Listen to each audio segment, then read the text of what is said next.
What's up, everybody? It's your man, Timswain. Listen, I'm excited about this conversation today. I'm sitting down with Toyin, a connectpreneur, been in Ghana 7 years, doing some amazing things. This is going to be a great conversation.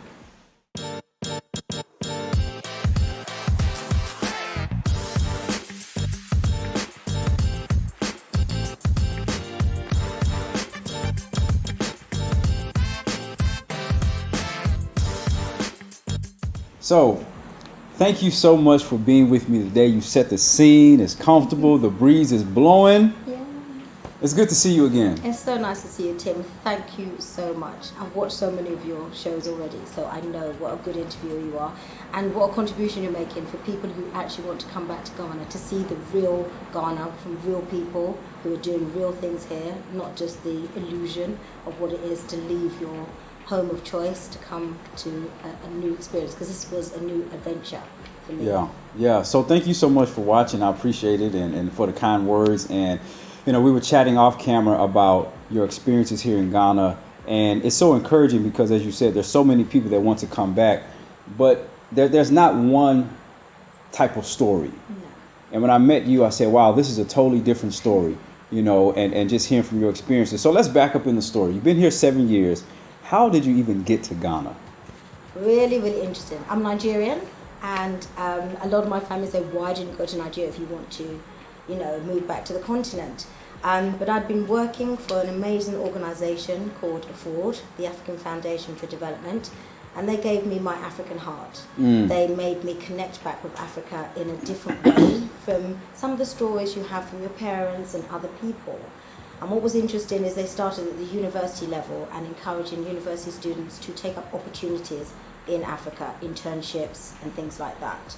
So when I found AFFORD, I just got really excited. And they showed me a trade mission where I could come and use the skills that I already had and share them with people in Ghana. We did Ghana, Sierra Leone and Nigeria. So in Ghana, it was if you've got anything in marketing, entrepreneurship skills, if you've got financial skills, any skills you think that you'd want to share. And we came and did workshops. So I've been coming to Ghana for about 30 years. 30 years. Wow. Previous. Simply because my friend here lived here and I would come for her. Then she made me godmother to her children. So then I kept coming at various holidays. And when I was growing up, I spent 2 years in Nigeria, and we'd come to Ghana like you'd go to Paris from the UK. So having grown up most of my life in the UK, it was really nice to have somewhere like that. And I just remembered Ghana. So when I went to school and I met my friend, it was really interesting that she came from Ghana, and then I'd come back and forth. But what really excited me was I'd come as a friend, now I was going to come as a business person. And as a business person, I saw Ghana in a completely different light. So you have these different experiences in the continent. You're here in Ghana now, but you say you've been visiting back and forth for 30 years. Talk to people who, let's say they've never been to Ghana. What do you see as some of the most significant changes you've seen in that 30 years? It could be structurally, it can be culturally. Honestly, Tim, you're great with the questions because there have been so many, and infrastructure is a big deal here in Ghana. So the roads. When I used to come to Aburi, I just thought I was on a helter-skelter. I was so scared for my life. It's like, okay, do we really have to go up here? Because I was just scared because there was just two lanes. There were just 2 lanes and everyone's going fast, etc., etc. Now it's 4 lanes. There's a massive crash barrier in the middle. There's a crash barrier around the sides because when you fall off, it's death. It's death. So we're laughing, but it's true. But no, it was true. Infrastructure made it somewhere that I would want to visit as an area on a regular basis because they've got beautiful hotels and restaurants and stuff up here, Pedwasi, Hillbury, and you want to come, and the views are incredible. And I used to say, when my friends say, let's go up to, Aburi, I'm like, really? And the more times I came, the more times it was, then it was me saying, let's go to Aburi, because it was easier to go to. When I came, there was, I think it was 10 regions of Ghana, and I did about 9 of them in the times that I was coming. I've been up to Mole National Park. There's animals here, wonderful elephants. There's a whole, sanctuary of animals up there, and it's a lovely drive. But the roads were bad. So the drive has got better, and now there's an airport. There's an airport at Tamale, so you get to Tamale, and then you take the drive, and the roads have got better. Wow. And what's really good is it's about how just that infrastructure makes it a better place to be. So I came and we didn't have as many supermarkets. I mean, I came and there was Laramat. You'd go in there and that's where you got everything, and you didn't get all the things you wanted. Now everyone wants to send things to Ghana, but we're importing too much. So I always try and buy my Ghana fruit and vegetables from the top of the mountains, the hill at Aburi, or on my way into town from local people. And then I buy all the other things that I like. Wow. Okay. So you've seen changes happening. Yeah. And even within my past 13 years visiting Ghana, something simple that I saw that was revolutionary was like the driver apps, the Uber, the Bolt. Because when I first started coming, it was stressful to just try to take I didn't know the distance. I didn't know how much this was going to cost. Did the driver hear my accent? I don't know. So even those things, I've seen significant changes happening. And you're right. So you've been here and you talked a little bit about that work in Sierra Leone, the work you're doing in Ghana, and off camera you're talking about even some more work that's really benefiting a lot of youth. So I want you to talk a little bit more about that now. Correct. Here in Ghana. So an area that people know is a poverty-stricken area in Jamestown.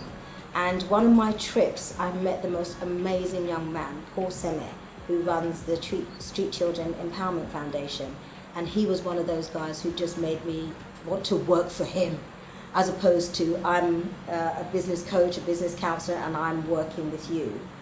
And he just struck me as someone who believed from the inner core of himself that the young people need an opportunity to come off the streets and get an education. And he had been on the streets because he had to help his mum, who was a single mum, to bring income into the household. So he knew what that life was like. And he was doing his internship at another street children charity, and he could see the gaps, and he wanted to plug the gaps. And he's a very intelligent, well-educated young man who could be anywhere in the world. And I thought, if you could be anywhere in the world and you still choose to be in your country and you want to be the change that you want to see, I'm going to be on that trip with you. Wow. So he always said to me, when I set up my business, I'm going to have you on my board. I said, yeah, sure. If you go there, I'm there with you. And he went there. So for the last 7 years, I've been on his board. Wow. And we just had a board meeting today. And the things that he's doing, all I do is just connect him to more and more people so they can do what they want to do with their dreams. He can achieve what he wants to achieve with his dreams. Everyone gets their dream achieved. And that's from helping young girls with their mental health, helping young girls with their maternity health, helping young girls with just their hygiene around, being young women, etc., and their personal hygiene, all the way through to helping kids get back into school, boarding schools, helping the mothers get new skills and grow themselves so they stop relying on us to support the children going back to school. We have godparents who provide each child with a year's worth of schooling and education, and you get feedback about all of that. But those mothers then come onto our program to help with them becoming entrepreneurs and learning some vocational skills that can help them pay for their other children to go to school and lift them out of their circumstances.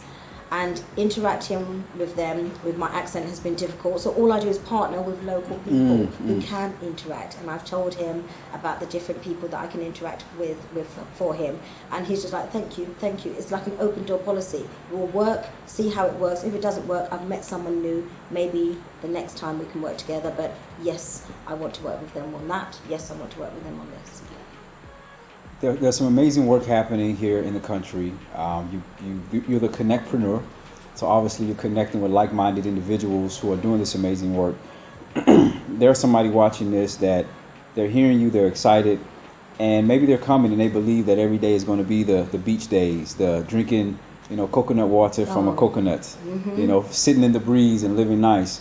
Let's talk about some of those challenges that make you feel like, you know what, whoo, This takes me through the roof. Oh, all I'll say is I work for Meltwater School of Technology, and I work with some fantastic individuals. I work on some wonderful projects, and we're well funded. But that's not all I do. I work with Women's Entrepreneurship Day, and I look after the West African region, and I've got sisters all over the continent who are all coaches, mentors, trainers, marketeers, business women who are doing fantastic things. I also work with DeGraff Management, who deal with software for property and waste management. And then I work with people who deal with employee assistance, so employee assistance program in Africa. And all of those interact in one way or another. And it's mostly with technology, and it's mostly with humans. I'm a humanist. I like people. I like to give back to people.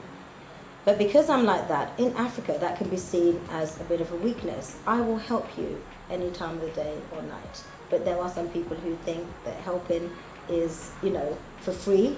I have to eat. And I also have to encourage people to engage, to be realistic. Ghana is a hard place to live. It really is. You have to pay your bills and you have to interact. And you're not coming to teach anyone anything. You're coming to work with, you're coming to collaborate, you're coming to learn, This was an adventure for me. And even though I could have gone back to England at any time, I didn't want to. My biggest challenge right now is my car, with just people dealing with I remember us talking off camera about that. Servicing cars. And these, I have to say, I'm, what do you call a car? A mechanic. Yes. So, this has been on my mind for about 15 weeks that I haven't had a car. But mechanics in Ghana need a complete shake-up, really. Because with my accent, as Tim has said, when you're in a taxi, it's like your accent determines how much you're going to pay and all that sort of stuff. You have that to deal with. But you also, as a woman, you have to deal with the fact that I'm a woman with this accent and I should have a man in front of me if I want to come and talk business. And I'm like, okay, for this particular reason, in this particular instance of dealing with the mechanic, that was the situation. But I will just say that if anyone's looking for an opportunity, we need an AA, we need, I don't know what they are in America. AAA. A AAA, RAC. We need that kind of service in Ghana, because a mechanic will do so well here if you offer the service whereby it's transparent. I need this, I need that, diagnostic. I'm sure there are some places here. I didn't go to that place. But they're not as prevalent, and I think, I think this is a good place to segue, because as we get into the last parts of the conversation, the opportunities are here. Yes. If we open our eyes to see them. And a lot of times, I was telling somebody that a lot of times you don't have to reinvent the wheel. No. Like, I was at a place the other day, and I called the person ahead of time. I said, hey, I'm coming. I said, are you around? Which basically means, are you there? He said, yes. I go, the person is not there. I call the person. He said, oh, my boss, I just stepped out for just some few minutes. And I'm coming. So I know in Ghana, that's like at black people in the States, if we say, hey, I'm on my way, you still at the house. Yes. you haven't even taken a shower yet. So, but I was thinking, you know what?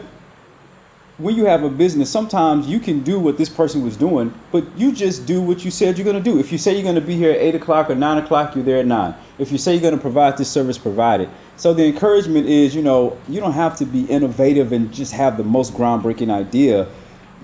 But the first thing is you need to come and survey the land. Yes. So what would you say is maybe a couple tips for somebody who's watching this, who's thinking about moving to Ghana, and they want to make this their permanent home? What would be some tips you'll give that person? I'd like you to put yourself in the shoes of the person you think you're going to help. If you're coming to offer a service, you're dealing with a customer. What is your typical customer? What is their need? And then you have to partner and listen, because if you're coming and you haven't been here before, you don't know how this place works. And nothing that you have or want to have here is going to work without collaborating with what's here already. The customers you want, maybe expats, but expats leave every single week. So that's your customer base gone. Who then? The most people that live in Ghana are Ghanaians. At some point, you're going to have to connect. And we all live in various different bubbles, which is great. But when those bubbles collapse, where are you going? Ghana has a lot of opportunities, but you've got to play your role. Your role is to come and look at what's available and connect with what's here and work together. There's money here, there's enough for everybody. There's no need to be shark about it. It's just about collaborating for profit. And secondly, make sure you understand the laws of this country and don't try and circumnavigate them because you're in Africa. The laws work for you in England, they work for you in America, etc., and you adhere to them. So when you come here, adhere to them because they're there for a reason. So you may be able to get away with a speeding ticket by paying a policeman, but do you really need to keep encouraging that? You know, can you be the person that says, no, I'm not going to pay for that, I sped, okay, I'm in the wrong. Yeah. You know, the consequences. So come prepared, and just the laws basically, because you want to buy a home, you want to rent a home, you want to have an office space, or maybe not now because of COVID, you can do it all online, but any of those things, you need to understand how it works, so you're not taken advantage of, and also so that you're not disrupting the market. There's a certain amount of money that's paid for certain things. You come in as a diasporan and not knowing, you're going to inflate the market and make it difficult for the rest of us. And I say that because that goes with cleaners, etc. Your cleaner should be paid X amount. You come in, you pay triple that amount. Right. Next Making time it real bad for people like me. They want triple, and they're doing the same amount like, of work. You want to get how much for this thing? Oh, yes. Why? And it is a negotiating, and part of the fun is in the negotiating. But I don't like negotiating with taxis. That's why I love Uber, because the negotiation then factors my voice. It factors that I'm a diasporian. So the great thing is, as you mentioned, right, you've moved here, you've seen a lot of progress happening, and it just seems like the progress will continue to happen. Final question I have for you is this. What's the thing that makes you smile most about living in Ghana? That's really... I've lived in Ghana for 7 years, and it means I've lived in different areas. The area I'm in now, when I wake up, I smile. I actually rush to watch the sun come up, and I work from my office, my home office, to watch the sun go down and to see the beauty that is this country. This country is so beautiful. There's so many amazing things here. From the waterfalls, I just need to walk up the mountain and I can hear waterfalls, I can see waterfalls. I said about Mole, we've got the animals, it's a wonderful road trip. You can go to the western region and you can see dolphins. You can see a dolphin up here. You can see dolphins, the whales. They all come up from South Africa when the waters get warmer, and they come around September, October time. And I've told Ghanaians, like, really? That happens? I didn't know that, really? That's the western region. Wow. You know, you get to Inzima, you get to Cape 3 Point. It's just, it really is. So explore. Come and do your exploring. And then find out where you want to live. I'm going to Pram Pram this weekend, and I haven't been to Pram Pram since COVID, but I'm really looking forward to it. And it's about discovering, you know, what's here, and then finding where suits you. Where I'm now suits me. I love looking at the mountains. I love the air. It gets a bit cold, which reminds me of home, which is the UK. But I've got the sunshine. And I've got a great tribe of people. My tribe are my life. If I didn't have a tribe, I couldn't stay here, which was the issue I had with Sierra Leone. I have my tribe of people who keep me going. They nurture me, they challenge me, they irritate me, they love me.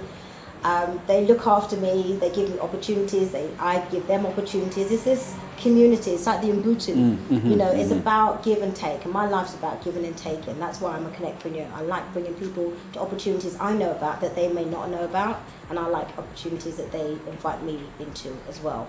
And if you've got that kind of a personality, Ghana will really fit you, because everyone needs something. So we all need a connectpreneur that just helps them get access to things. And there's lots of networking that's really working out now, some really fantastic ways for you to meet people that you couldn't meet otherwise. Wow. So well, I think that's a great way to end it. Everybody needs something. Yeah.